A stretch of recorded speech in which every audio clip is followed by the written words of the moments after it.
உங்கள் வாழ்வை வாழ. Cheers, a senior living by Casa Grande. Life begins at 50.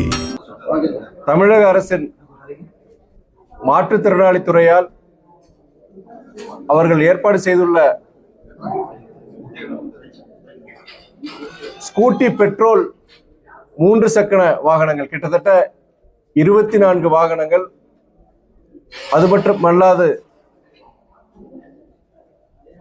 4 wheel சேர்கள் இன்னைக்கு நம்ம புதுக்கோட்டை மாவட்டத்தில் சட்டமன்ற உறுப்பினர் மதிப்பிற்குரிய மேயர் அவர்கள், துணை மேயர் அவர்கள் அவர்களுடைய முன்னிலையில் இன்று பயனாளிகளுக்கு வழங்கப்படுகின்றது.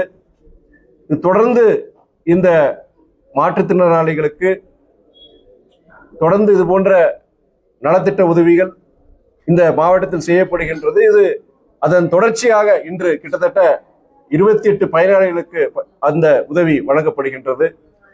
இது தமிழ்நாடு முழுவதும் உள்ள மாற்றுத்திறனாளிகளுக்கு தமிழக அரசு தொடர்ந்து இது போன்ற நலத்திட்டங்களை வழங்கி வருகின்றது. அவர்களுடைய பயனாளிகள் அவர்கள் என்ன குறைஞ்சபட்சம் அவங்களுக்கு இத்தனை % ஹேண்டிகேப் இருக்கணும், இருந்தாதான் தகுதியின் அடிப்படையில் ஆய்வு செஞ்சு மாவட்ட நிர்வாகம் அவங்களுக்கு கொடுக்குறாங்கன்றது. இது செய்ய வேண்டிய உதவி. குறிப்பாக நம்ம இங்கே புதுக்கோட்டை மாவட்டத்தை பொறுத்த நான் இந்த 1.5 வருஷத்துல நான் நாடாளுமன்ற உறுப்பினர் பொறுப்பேற்ற பிறகு பலமுறை இது போன்ற நலத்திட்டங்கள் வழங்கப்படுகின்றது, தொடர வேண்டும். 26 எலெக்ஷன்ல திமுக கூட்டணி இந்தியா கூட்டணிக்கு வருவார்கள் எல்லாரும் சொல்லிட்டு இருக்கீங்க. ஆனா தமிழகத்துக்கு விஜய் திமுக மாற்று நான் தான் வெல்வோம் போயிட்டு இருக்காரு. கூட்டணி அமைக்கிறதுக்கு நடவடிக்கை. அதாவது திராவிட முன்னேற்ற கழக தலைமையிலான இந்தியா கூட்டணியை பொறுத்தவரை நாங்கள் பிற கூட்டணிகள் பற்றி, பிற இயக்கங்களை பற்றி நாங்கள் கவலைப்படவில்லை. கடந்த 4 வருடங்களாக 4.5 வருடங்களாக மக்கள் நல திட்டங்கள், கிட்டத்தட்ட பல திட்டங்கள், நீங்க மாணவர்கள், இளைஞர்கள், குறிப்பாக தாய்மார்கள் பயன்பெறக்கூடிய பல திட்டங்களை நம்முடைய மாநில அரசு, குறிப்பாக நம்முடைய மாண்பு முதலமைச்சரான தளபதி அவர்கள் நிறைவேற்றியிருக்கிறார்கள்.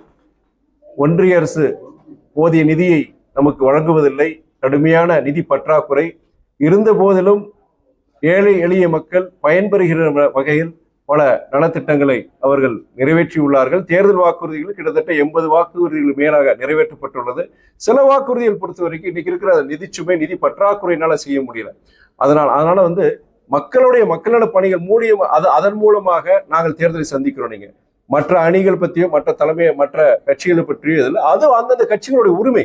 நாங்க வலிமையா இருக்கிறோம், நாங்க எதிர்க்கக்கூடிய வல்லமை எங்களுக்கு இருக்குங்கிறது சகோதரர் விஜய் சொல்றாரு, அவருடைய ஜனநாயக உரிமை. அதே நேரத்தில் அதை பத்தி நாங்க கவலைப்படல. தேர்தல் வாக்குறுதிகள் முழுமையாக நிறைவேற்றணும் அப்படிங்கிறது பெரிய குற்றச்சாட்டு.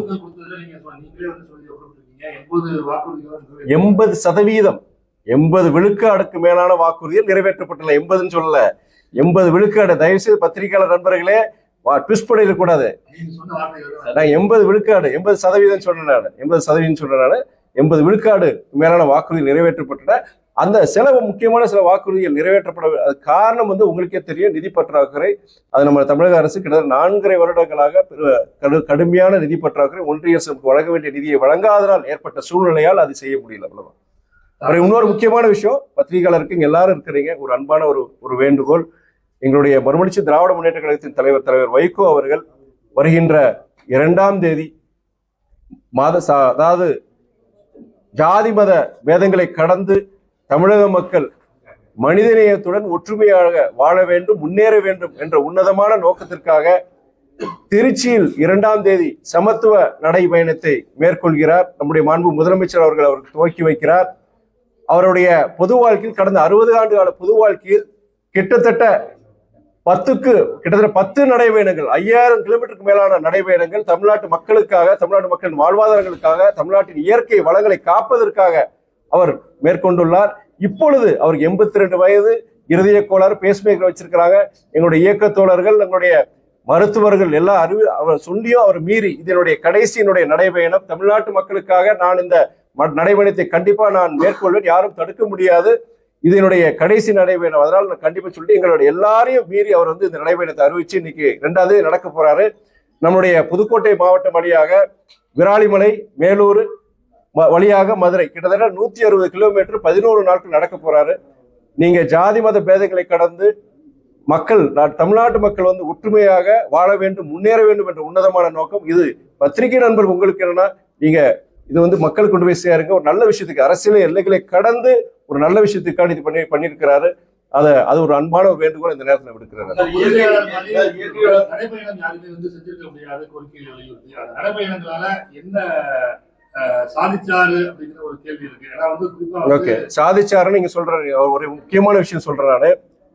ஸ்டெர்லைட் நச்சு ஆலை உங்களுக்கு எல்லாருக்கும் தெரியும். இன்னைக்கு மூடப்பட்டிருக்குன்னா அது கிட்டத்தட்ட 10 வருஷம் 15 வருஷம் 20 வருஷம் கிடையாது, 25 வருஷமாக அவர் நடைபயணம் மூலியமாகவும் நீங்க நீதிமன்றத்திலையும் வாதாடி, உயர் நீதிமன்றம், உச்ச நீதிமன்றம், பல மக்கள் போராட்டங்கள், பல எத்தனை ஆர்ப்பாட்டங்கள் அது செஞ்சு இன்னைக்கு நச்சு ஆலை ஸ்டெர்லைட்ல இன்னைக்கு இல்லைன்னா அதுக்கு காரணம் தலைவர் வைகோ தான். அது மாத்திரம் கிடையாது, இன்னைக்கு முல்லை பெரியாறுல நம்ம ஓரளவு நமக்குடைய உரிமைகள், முல்லை பெரியாறு அணையில் நம்ம உரிமைகள் பாதுகாக்கப்பட்டிருக்குன்னா அது தலைவருடைய நடைபயணம்னு சொல்றாரு. கிட்டத்தட்ட 1000க்கும் மேற்பட்ட கிராமங்கள்ல கட்சி ரீதியா போல அவர் அந்த 1000க்கும் மேற்பட்ட அந்த கிராமங்களுக்கு போகும்போது மதிமுக கொடி எந்த ஊருக்கு கொண்டு போல அவருக்கு. பொதுவா வந்து இது வந்து இந்த முல்லை பெரியாறு அணைக்கு வந்து ஒரு ஆபத்து ஏற்பட்டால் கிட்டத்தட்ட தேனி மாவட்டம் மாத்திரம் கிடையாது, தெற்க இருக்கிற 5-6 மாவட்டங்கள் பாலைவனம் ஆகிவிடும் சொல்லிட்டு அன்னைக்கு முல்லை பெரியாறு அணையை காத்தாரு. அதே மாதிரி நெய்வேலி என்எல்சி நிறுவனம் இன்னைக்கு தனியார் மயமாகாம இன்னைக்கு ஒரு பப்ளிக் செக்டர் அண்டர்டேக்கிங் இருந்து கிட்டத்தட்ட 20,000-30,000 தொழிலாளர்கள் நீங்க இன்னைக்கு பத்திரமா இருக்கிறாங்கன்னா வாழ்வாதாரம் பாதுகாக்கப்பட்டிருக்கிற தலைவருடையது. அதனால நீங்க என்ன செஞ்சார், நடைபெற போய் என்ன செஞ்சார், அதெல்லாம் என்னங்கிறது கேட்கறது ரொம்ப கஷ்டமானதுங்க. அது நீங்க ஒரு மூத்த பத்திரிகையாளர், நீங்க சொல்ற ரொம்ப மனசுக்கு வேதனையா இருக்கு. மனசாட்சிய நீங்க இது பண்ணிட்டு இந்த மாதிரி பேசக்கூடாது. என்ன சாதிச்சாரு நான் வந்து கேள்வி கேட்கல. சாதிச்சது வந்து அதிகம் இருந்தாலும் குறிப்பா வந்து போதை பொருள் கலாச்சாரம், மது கொள்கையில வந்து அவர் நடைபயணம் போடாமல் இங்க யாரும் புரிவிக்க மாட்டாங்க. ஆனால் இன்னைக்கு வந்து தமிழகத்தில் மது ஒழிஞ்சிருக்கா? நான் ஒரு தெளிவான ஒரு பதில் சொல்லிடுறேன். தலைவர் பொறுத்த வரைக்கும் இந்த போதை ஒழிப்புங்கிற சொல்லும்போது அதுல எல்லாமே அடக்கும். இதுல வந்து நீங்க மற்ற மாதிரி இந்த வேற மாதிரி போதைப் பொருட்கள் மாத்திரம் வஸ்துக்கள் மாத்திரம் கிடையாது, இதுல மதுவும் அது அடங்கும்.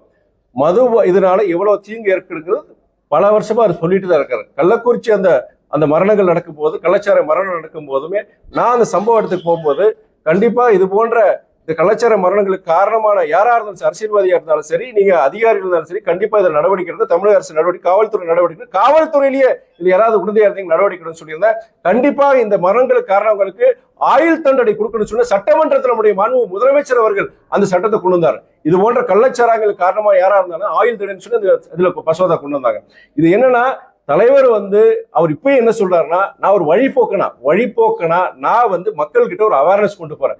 நீங்க போய் ஜனங்க கிட்ட கிராமத்து ஜனங்க இளைஞர்கள்கிட்ட நீங்க இந்த மது போதையினால, மது பழக்கத்தினால, மற்ற மது மாத்திரம் கிடையாது பிற போதை வஸ்துக்கள்னால என்னென்ன தீங்குகள் உங்க குடும்பத்துக்கு, இந்த ஊருக்கு, இந்த நாட்டுக்கு எவ்வளவு கேடுக்கிறது ஒரு அவேர்னஸ் தான் அதுல.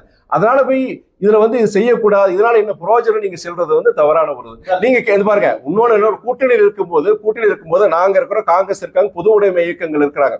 ஒவ்வொருத்தருக்கும் பொது உடைமை இயக்கங்களும் பல போராட்டங்கள் ஆர்ப்பாட்டம் நடத்திட்டு தான் இருக்காங்க. அதனால அது செய்யலன்னு உடனே எப்படி நீங்க கூட்டணியில் இருக்கலாம், எப்படி நீங்க சொல்ல முடியாது. அதாவது என்னன்னா, அரசாங்கத்துக்கு வந்து தலைவர் வந்து பூர்ண மதுவிலக்கு தான் தமிழ்நாடு இதுங்கிறத சொல்லிட்டு வர்றாரு, அதுல மறுக்கிறது கிடையாது.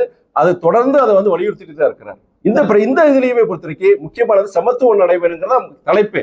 அது வந்து கிராம மக்கள் பார்த்தீங்கன்னா, குறிப்பா தமிழக மக்கள் எல்லா இடங்களிலும் இன்னைக்கு மத வன்மை வந்து இங்க வந்துட்டு இருக்கு. சோசியல் மீடியா எடுத்துட்டாலே மத உணர்வுகளையோ ஜாதிய உணர்வுகளையோ தூண்டி இதன் மூலியமா அரசியல் ஆதாயம் தேடக்கூடிய சக்திகள் இன்னைக்கு வேகமா வளர்ந்துட்டு வர இந்த சூழல்ல இது தமிழ்நாட்டில் பொறுத்து இதுவரைக்கும் நம்ம தமிழ்நாடு முன்னேறி இருக்கிறோம். அதுக்கு முக்கியமான காரணம் சமூக நல்லிணக்கங்கிறதா. அந்த சமூக நல்லிணக்கத்துக்கு ஒரு கேடு வந்துடக்கூடாதுங்கிறதா அந்த முக்கியமான காரணத்தினாலதான் நீங்க மனிதநேயம் தலைக்க வேண்டும், இங்க சாதி மத வேறுபாடுகளை கடந்து நம்ம ஒற்றுமையா இருக்க வேண்டும், முன்னேற வேண்டும்ங்கிற அந்த முக்கியமானது. அதோட சேர்ந்து இந்த போதை கலாச்சாரத்தை பொறுத்த வரைக்கும் கண்டிப்பா வந்து மக்களிடையே, குறிப்பா இளைஞர்கள்கிட்ட இன்னைக்கு அந்த விழிப்புணர்வு வர்றதுக்காண்டி அவர் பேச போறாரு. இல்ல, நீங்க பேசும்போது சொன்னீங்க இயற்கை வளங்கள்லாம் பாதுகாக்கணுக்காக தான் நடைபெறும் சொன்னீங்க. ஏன்னா நீங்க கூட்டணி கட்சியில இருக்க முதலமைச்சர் போய் சொல்லலாமே, மக்கள்கிட்ட போய் பேசி நம்ம இயற்கை வளங்களை பாதுகாக்கிறது அரசு தான்.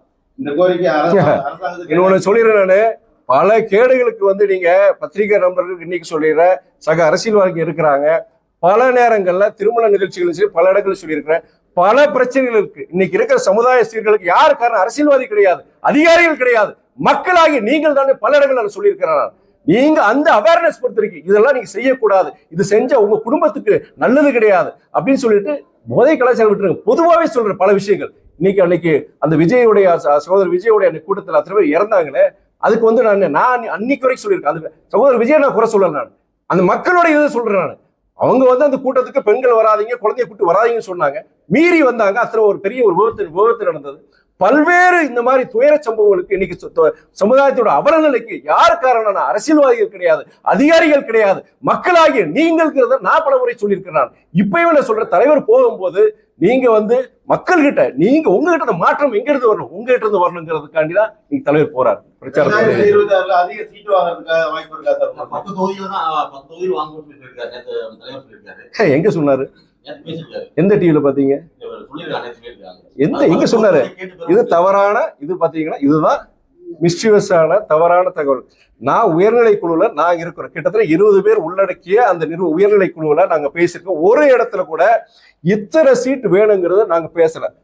எங்களுக்கு உண்டான தம்பி ஒரே நிமிஷம் என்ன பேச விடுங்க. மறுமலர்ச்சி திமுக பொறுத்த வரைக்கும் நாங்க பேசுறது எங்களுக்கு ஒரு கௌரவத்தை காப்பாத்துற மாதிரி, தலைவருடைய கௌரவத்தை காப்பாத்துற மாதிரி ஒரு அந்த எண்ணிக்கையை நீங்கள் பெற வேண்டும்ங்கிறது நாங்க வந்து தலைவர் வைகோ, அது முடிவெடுக்க வேண்டிய தலைவர் வைகோவும் மாண்பு முதலமைச்சர் தளபதி அவர்கள் முடிவெடுக்கணும். இதுல வந்து எண்ணிக்கையின் அடிப்படையில் கூட்டணி வந்து மற்ற இயக்கங்கள் மாதிரி கூட்டணி வந்துச்சு, இதெல்லாம் எதுவுமே பேசல. நம்ம எந்த நோக்கத்துக்கான இந்த கூட்டணி சேர்ந்தோம், நம்ம மதவாத சக்திகள் தமிழ்நாட்டில் வேரூன்ற கூடாதுங்கிற ஒரு உன்னதமான நோக்கத்துக்காக இந்த கூட்டணி சேர்ந்து அந்த நோக்கம் இன்னியும் அது தொடரும். அதனால வந்து எண்ணிக்கைங்கிறது முக்கியம் கிடையாது, நோக்கங்கிறாரு ஒரு அந்த தமிழ்நாட்டுடைய நலன்ங்கிறது அது அந்த முக்கியமான காரணத்தினால இந்த கூட்டணி நம்ம நீடிக்கிறோம். அதுதான் விவாதிக்கப்பட்டது. எந்த இடத்துலையுமே 10 சீட்டு 12 சீட்டுங்கிற அந்த எண்ணிக்கை விவாதிக்கப்படவில்லை. தலைவர் வைகோ எந்த இடத்துலையும் சொல்லவில்லை. தயவு செய்து இது வந்து எனக்கு வாட்ஸ்அப் பல செய்திகள் சொன்னாங்க, இந்த மாதிரி தலைவர் பத்திரிகை உங்களை மாதிரி நண்பர்கள் கேட்டிருந்தாங்க. எந்த இடத்துல எண்ணிக்கை வந்து தலைவர் சொல்லல, அந்த கூட்டத்தில் சொல்ல உயர்நிலை குழுல பேசினவர். திமுக கூட்டணியில் உள்ள பல்வேறு கட்சிகள் வந்து ஆட்சியில் பங்கு அதிகாரத்தில் பங்கு சொல்றாங்க. மதிமுக நிலைப்பாடு என்ன? இந்த நிலைப்பாடு மூலமா திமுக கூட்டணியில் பலவேறு வாய்ப்பு இருக்கு அரசியல். அது எங்களை பொறுத்தவரை திராவிட முன்னேற்ற கழகத்தின் தலைமையிலான இந்த இந்தியா கூட்டணி பற்றி ஒரு வலுவான கூட்டணி. இது நேற்றுல இன்றல்ல, கிட்டத்தட்ட கடந்த 8 வருடங்களாக எங்களை பொறுத்த வரைக்கும், மதிமுக பொறுத்த வரைக்கும், நீங்க பொது உடைமை இயக்கமா இருக்கட்டும் இல்ல விடுதலை சிறுத்தைகளா இருக்கட்டும், கிட்டத்தட்ட 8 வருஷமா அந்த கூட்டணி வலுவான கூட்டணியா இங்க இருக்கு. நீங்க கடந்த தேர்தலுக்கு நாங்க மக்கள் ஆதரவு பெற்று நாங்க வெற்றி பெற்றிருக்கிறோம். எங்களை பொறுத்த வரைக்கும்னா மதிமுக பொறுத்த வரைக்கும் நாங்க கூட்டணி மந்திரி சபை நாங்க கேட்கவும் அது விரும்பவும் இல்லை. ஏன்னா இந்த நேரத்தில் கூட்டணி மந்திரி சபை கேட்டு அது ஒரு குழப்பத்தை உருவாக்கி கூட்டணிக்குள்ள ஏதாவது ஒரு குழப்பம் வருமான்னு சொல்லி இன்னைக்கு ஏதாவது ஒரு நடக்குமா, இந்த கூட்டத்துல இந்த கூட்டணி ஏதாவது பிளவு பண்ணிடலாம்னு சொல்லிட்டு பல கிட்டத்தட்ட ஒரு 2-3 வருஷங்களா தொடர்ந்து முயற்சி பண்ணிட்டு இருக்கிறாங்க. இதுக்கு இது ஒரு காரணமா இருக்கக்கூடாது நாங்க இது பண்ணி. ஆனா பிற இயக்கங்கள் அவங்க கேட்கிறாங்க, அந்த இயக்கங்களுடைய அது அவங்களுடைய உரிமை. அவங்க ஆனா இறுதியில முடிவு செய்யறது அந்த கட்சி தான். இப்போ எங்களை பத்தி நீங்க கேட்டா நாங்க சொல்லலாம். ஆனா என்னை பொறுத்த வரைக்கும் தேர்தல் நேரத்துல இந்த சீட்டுக்காண்டி இந்த எண்ணிக்கைக்காண்டி இல்ல இந்த மாதிரி இதுக்காண்டி ஒரு போஸ்டரிங் சொல்லி செஞ்சு ஒரு இங்க சொல்லுவாங்க இல்லையா, ஒரு பேசும்போது செய்யும்போது உடன்பாடு ஏற்படுற வரைக்கும் கேட்பாங்க, இவங்க சொல்லுவாங்க. ஆனா வந்து கூட்டணியில எந்த விரிசல் வராதுங்கிற நம்பிக்கை 100% எனக்கு இருக்கு. 24 தேர்தலில் நீங்க கொடுத்த அழுத்தத்தின் காரணமாக தான் மதிமுக தனி சின்னத்துல போட்டி கொடுத்தீங்க. அது சிரிக்கிறீங்க வரீங்க. அதாவது ஏதாவது ஒண்ணு பண்ணி கல்லெறிஞ்சு ஏதாவது பண்ணிடலாமா துரை வைகோ அப்படின்னு சொல்லி வைரலா இன்னைக்கு அடுத்து மத்தியானத்துக்குள்ள எனக்கு போறதுக்குள்ள ஒரு 100 போன் எனக்கு வரணும். எனக்கு 26 தேர்தலில் தனி சின்னத்துல மதிமுக போட்டி எடுப்பா. ஏன்னா ஏற்கனவே 2021 போட்டி போட்ட திமுக சின்னத்துல போட்டி போட்ட 4 கட்சியோட அங்கீகாரத்தை தேர்தல் ஆணையம் ரத்து பண்ணிட்டாங்க. இந்த சூழ்நிலை மதிமுகவோட நிலைப்பாடு. அதாவது ஒவ்வொரு இயக்கத்துக்கும் ஒரு தனி சின்னம் உண்டு. நாங்க அந்த அடிப்படையில நாங்க போனோம். நான் போட்டி போடும்போது அந்த சின்னத்துல தனி சின்னத்துல போட்டி போட்டோம். அது ஒவ்வொரு இயக்கத்துடைய அவங்களுடைய ஒரு அடிப்படையான ஒரு விருப்பம். அது என்னுடைய விருப்பம் கிடையாது, இயக்க தோழர்களுடைய விருப்பம். ஆனா இது பொறுத்த வரைக்கும் என்னன்னா, நீங்க சொல்ற மாதிரி பிற இயக்கங்கள் மற்ற சின்னங்கள் இல்ல பிற இயக்கங்களுக்கு வந்து இன்னைக்கு தேர்தல் கமிஷன் இன்னைக்கு நோட்டீஸ் விட்டுருக்கு. இங்க நாளைக்கு வருமானத்துறையிலையும் வருகைத்துறையிலையும் இந்த மாதிரி நோட்டீஸ் எல்லாம் விட்டு பெரிய பிரச்சனை. இது எந்த கூட்டணி தலைமைக்கும் தெரியும். அதனால இது வந்து இப்போ கடைசியா வந்தது. இப்போ கடைசியா இந்த ஒரு 7-8 மாசத்துக்குள்ள வந்த டெவலப்மெண்ட்ஸ் இதெல்லாம் எலெக்ஷன் கமிஷனும் சரி இது இந்த மாதிரிலாம் சொல்லியிருக்கிறதுனால சட்ட ரீதியா எது சாத்தியப்படு கூட்டணி தலைமைக்கு தெரியும். இப்படி ஒரு சூழ்நிலையில இந்த வருகின்ற தேர்தல் பொறுத்த வரைக்கும் கூட்டணி தலைமை ஒரு நல்ல முடிவு எடுக்குங்கிற நாமத்தின் கிடையாது மற்ற கூட்டணி கட்சிகளும் எதிர்பார்த்துட்டு இருக்கிறாங்க. சார் எல்லா கட்சி தலைவர்களும் அதிகமான சீட்டு வேணும்னு கேட்கறாங்க. நீங்க எந்த சீட்டு முக்கியம்னு சொல்றதுக்கு என்ன காரணம் சார்? ஏங்க, அதாவது நீங்க இந்த எண்ணிக்கை இது விஷயமா பொறுத்த வரைக்கும் நான் தெளிவா பதில் சொல்லிட்டேன். மேற்கொண்டு ஏதாவது ட்விஸ்ட் பண்ணி ஏதாவது பண்ண நினைச்சீங்க, அது சக்சஸ் ஆகாதீங்க. 26 வேற ஏதாவது கேள்வி கேளுங்க நீங்க. 26 தேர்தலில் 4 முனை போட்டி இருக்குன்னு சொல்றாங்க. அது நம்ம வந்து எப்படி பார்க்கலாம்? அது வந்து திமுக கூட்டணிக்கு பாதிப்பு ஏற்படுத்துமா? ஏன்னா இல்ல இப்போ ஒன்னே ஒண்ணு சொல்லிடுறேன். ஓட்டுகள் வந்து விஜய் பாப்பா சாயம் தான் வந்து அதிக சாயம் தான் சொல்றாங்க. அதாவது பிராக்டிக்கலா ஒரு இன்ஃபர்மேஷன் சொல்றேன். அதாவது இன்னைக்கு சகோதரர் விஜய் இருக்கிறாருன்னா அவருக்கு ஒரு இளைஞர்கள் மத்தியில ஒரு ஆதரவு இருக்கு, மறுக்கிறது கிடையாது. ஆனா அவர் ஒரு இன்னொரு அவர் வந்து அதிமுக பாஜக கூட சேர போறது கிடையாது. அவர் வந்து பாஜகவை கொள்கை எதிரின்னு சொல்லிட்டாரு. ஆரம்பத்துல சொல்லியிருக்க, இது வரைக்கும் சொல்லிட்டு தான் இருக்கிறார். அப்படி இருக்கிற சகோதரர் விஜய் பொறுத்த வரைக்கும் அங்க போறது கிடையாது. நீங்க சொல்ற 3 முனை இல்ல 4 முனை போட்டி தான் வரப்போகுது. வரும்போது என்னன்னா நீங்க அது அதாவது இன்னைக்கு ஆளுங்கட்சி இப்ப எங்க கூட்டணியை எதிர்த்து வர வாக்குகள் வந்து பிளவுபடுறதுனால வந்து குறிப்பா சகோதரர் விஜயோடைய வருகையினால எங்களுடைய வெற்றி இனியும் உறுதிப்படுதுதான் நான் சொல்லுவேன். நான் திமுக அமைச்சர்கள்லாம் அவர் வந்து சீக்கிரம் சொல்லிட்டு இருக்காங்க. நீங்க வந்து அவரு பிஜேபி முழுமையா எதிர்க்கிறதா சொல்றீங்க. யாரு? திமுக குறிப்பா ரகுபதி சார்லாம் வந்து விஜய் வந்து பாஜகவோட சீக்கிரம் சொல்லிட்டு இருக்காரு. சரி, நீங்க வந்து சொல்றீங்க முழுமையா பாஜக எதிர்க்கிறதா சொல்றீங்க. இது எப்படி? இல்ல அதாவது அவர் சகோதரர் விஜய் பொறுத்த வரைக்கும் கொள்கை எதிரின்னு சொல்லியிருக்காரு. அங்க போய் கூட்டணிக்கு போறது கிடையாது. ஆனா அவர் வந்து ஒரு 3வது அணியா அவர் போட்டி போட போறாரு, எதிர்த்து போட்டி போட போறாரு. அப்படிதான் இதுல வந்து பி டீமா சி டீமா இப்ப அண்ணன் ரகுபதி எல்லாம் பாத்தீங்கன்னா அவர் பழுத்த அரசியல்வாதி. நான்லாம் இன்னைக்குதான் வந்திருக்கேன் நான். அதனால அவருடைய ஏதோ ஒன்று சொல்றாரு, கண்டிப்பா அதுல ஏதாவது ஒரு இது இல்லாம சொல்ல மாட்டார் அவர். சார் நயினா நாகேந்திரன் வந்து நேற்று வந்து சொல்லியிருக்காரு, முன்னாள் தலைவர் அண்ணாமலை நானும் சேர்ந்து இனிமேல் ஆட்டம் பாட போறோம், எங்க ஆட்டமே வேற அதாவது சமீபத்துல போன தேர்தலில் அண்ணாமலையோடைய ஆட்டத்தை பார்த்தேன் நான். ரிசல்ட்டும் சரியில்லை. அவர் ஆட்டமும் பார்க்குற மாதிரியும் கிடையாது. ஒரு படிச்சு ஒரு நபர், ஒரு முன்னாள் ஒரு ஐபிஎஸ் அதிகாரி ஒரு வண்டி மேலே ஏறிக்கிட்டு அவர் டான்ஸ் ஆடினா தமிழ்நாடே பார்த்துச்சு. அந்த டான்ஸ்னால அந்த டான்ஸ்னால வளர்ச்சி அடைஞ்சிருச்சா? இதுங்க போன தேர்தலில் பாஜக கிட்டத்தட்ட 20 இயக்கங்களோட சரி அங்கங்க தனிநபர் செல்வாக்கூடிய சில நபர்கள் அங்க வேட்பாளர் அறிவிச்சிருந்தாங்க. உதாரணம் பார்த்தீங்கன்னா இப்போ நீங்க டிடிவி அண்ணா அவங்களுடைய இயக்கமா இருக்கட்டும், பிற இயக்கங்கள் ஓபிஎஸ் இது மாதிரி இயக்கங்கள் பிற இயக்கங்கள் அங்க கேண்டிடேட் பற்றி லோக்கல் செல்வாக்கு இருக்கு. இதெல்லாம் வச்சுக்கிட்டு அவங்க கிட்டத்தட்ட அந்த 18 விழுக்காடு வந்தது. நீங்க அண்ணாமலை நாளையில பிஜேபினால மாத்திரம் தான் அந்த 18 விழுக்காடு 20 விழுக்காடு கண்டிப்பா. இது வந்து முன்னாடியே நான் சொன்னேன், இந்த தேர்தல் இத்தனை 20 கட்சிகளை வச்சிருக்கிறாங்க. அங்கங்க லோக்கல் செல்வாக்கான வேட்பாளர் வச்சு இன்னைக்கு தேர்தல் சந்திக்க போறாங்க. கண்டிப்பா அவங்க வந்து 18 விழுக்காடு 20 விழுக்காடு வாங்குவாங்க. வாங்கிட்டு மற்றவெல்லாம் செல்லா காசு இந்த அனைத்து வாக்குகளும் பாஜகவுக்கு வந்த வாக்குன்னு சொல்லிட்டு இதை சொல்ல போறாங்க. அடுத்த தேர்தலுக்கு இதை பயன்படுத்துவாங்கன்னு அன்னைக்கே நான் சொன்னேன். நான் அதுதான் நடக்குது. இப்போ தனியா நிக்க சொல்லுங்க, பாஜக எவ்வளவு வாக்குகள் வாங்குறேன் பாப்போமோ. அது சரி, இன்னைக்கு நீங்க சொல்றீங்கல்ல பாஜக தனிச்சு வளர்த்து, அந்த கேள்விக்கு இந்த பதில் நீங்க சொல்றீங்களா பாஜகவுக்கு வந்து தனிப்பெற அவங்களுடைய வளர்ச்சி சொல்றீங்களா 18% அவங்களால வந்தது, அது நான் மறுக்கிறேன். அது இல்ல, இண்டிவிஜுவலா பொறுத்த வரைக்கும் அதை நம்ம சொல்ல முடியாது. கிட்டத்தட்ட 20க்கும் மேற்பட்ட இயக்கங்கள் வச்சு அது போன தேர்தலில் சந்திச்சாங்க. அதனால அந்த 18 விழுக்காடு வாக்குகளுக்கு வந்தது.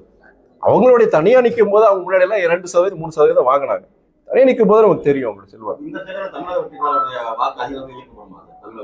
நீங்க சகோதரர் விஜய் ஒரு மிகப்பெரிய திரை நட்சத்திரம். அவருக்குன்னு திரை நட்சத்திரம் இருக்கும்போது இளைஞர்கள் மத்தியில் செல்வாக்கு, அது மறுக்கிறதுக்கு கிடையாது. அது வந்து எங்க கூட்டணிக்கு பாதிப்பு இருக்காது. எங்க கூட்டணி பாதிப்பு வந்து வேற மற்றவங்களுக்கு தான் இருக்கும். எங்க கூட்டணிக்கு அதான் உண்மை. எங்களுக்கெல்லாம் பாதிப்பு கிடையாது. அவங்க பாதிக்கிறவங்களும் பாதிக்கும்.